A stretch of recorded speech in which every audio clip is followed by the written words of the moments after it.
Bagaimana karakter masyarakat Indonesia atau khususnya pemuda Indonesia, karakter sekarang? Kalau mengingat dalam sejarah, pemuda Indonesia sangat revolusioner. Sekarang bagaimana jika dibandingkan?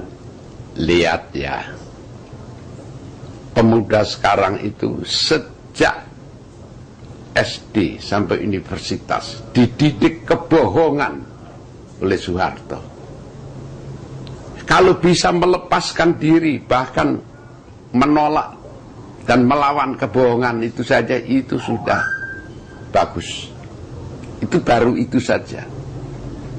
Belum kalau menghadapi kekuasaan, bahkan berhasil mendepak Soeharto, itu hebat, 2 kali hebat. Menurut Bung Pram, ada nggak pemuda yang seperti itu di Indonesia? Di Indonesia sekarang ini ada nggak yang jempol 2 tadi? Banyak. Siapa contohnya? Saya tidak akan sebut nama, nggak perlu itu. Ini menurut saya itu adalah kelompok, bukan pribadi-pribadi. Kelompok yang seperti apa seharusnya yang begitu? Ya, ini bisa menjatuhkan Harto, yang menghendaki reformasi.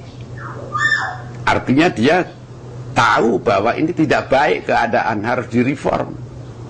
Itu saja sudah baik. Waktu Orde Baru kan tidak ada yang menghendaki perbaikan. Semua tiarap membenarkan Soeharto, termasuk kaum intelektual dengan gelar berlapis-lapis juga membenarkan Harto. Ini mahasiswa menentang, itu kan sudah hebat itu. Itu saja sudah hebat.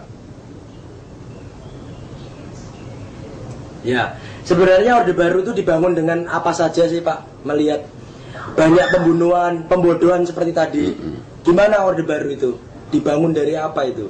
Orde Baru itu dibangun menurut kehendak modal multinasional. Seperti saya katakan tadi, yaitu kerjasama antara Inggris dan suatu sayap dari Angkatan Darat. Dan sayap Angkatan Darat ini dikepalai kemudian oleh Harto. Harto itu tidak pernah disebut-sebut sebelumnya. Yang banyak disebut-sebut adalah Nasution. Itu sebabnya di luar dugaan orang banyak waktu itu. Yang muncul kok Harto, bukan Nasution. Hanya Nasution yang bilang PKI harus diberantas sampai ke akar-akarnya, dan itu adalah perintah pembunuhan. Berapa orang kira-kira yang tewas saat itu? Ya, saya sendiri ikut mendirikan Yayasan Penelitian Korban 6566. Itu di satu kabupaten Blora, tempat saya itu saja ditemukan 5.000 korban. Sekitar 10% dari penduduk yang dibunuh. Itu baru satu kabupaten. Kalau menurut pers barat, 500 sampai 1 juta orang. Menurut Domo 2 juta orang. Menurut Sarwo Edi, yaitu komandan yang melaksanakan program pembunuhan atas perintah Harto, 3 juta. Dia ngomong begitu dengan bangga dia. Itu pembantaian besar-besaran Pak? Ya? Pembantaian besar-besaran? Iya. Dalam abad ini. What about friends of his? Do you ask any friends of his? Walaupun belum terbesar, yang terbesar yang dilakukan Hitler. Teman-teman Bung Pram gimana? Teman-teman dekat, apakah ada yang juga pergi meninggalkan dengan menyedihkan begitu? Meninggalkan? Dengan dibantai seperti itu, teman-teman Bung Pram? Ya, seniman-seniman yang dibantai ada cukup banyak. Seperti yang membuat patung di Istana Soekarno itu siapa namanya? Yang orang Solo itu. nggak ingat sekarang namanya. Terus penulis lagu Genjer-Genjer.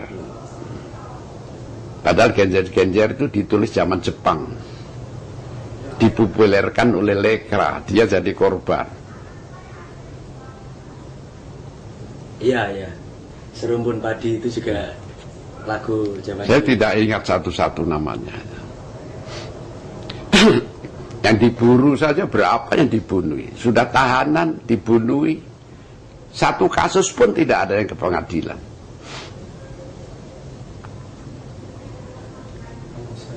Mereka memang mau memudahkan pemerintah dengan membunuh. Supaya orang takut. Mereka itu tidak mengerti bahwa lama-lama orang bosan pada ketakutannya sendiri itu. Dan melawan. Ask about Timor or Aceh. Bung Pram punya idola seniman di Indonesia nggak? Ya. Kenapa? Menurut Saya nggak memperhatikan luar apapun. kalau karya Bung Pram itu berapa buku-buku? Ya. Jumlahnya berapa? Karya-karya buku-buku puisi. Ya, bersamanya dihancurkan Angkatan Darat ya 36 kira-kira. Dihancurkan. Kemarin baru saya susun.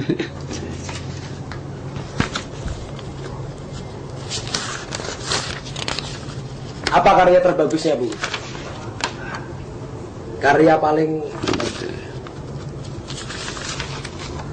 38. 38. Termasuk yang dihancurkan sebagai Yang naskah. dihancurkan berapa? Oh, harus dihitung dari sini. Oh ya. Ya kira-kira 9. Dalam bentuk naskah, jadi belum sempat terbit. Karya yang paling bagus menurut Bung Pram apa? Oh, saya tidak mempersoalkan bagus atau tidak. Nggak pernah saya.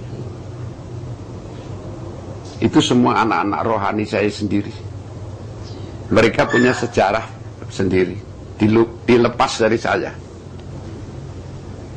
Dan itu kalau ditanyakan hubungan antara karya saya dengan saya nggak pernah jawab.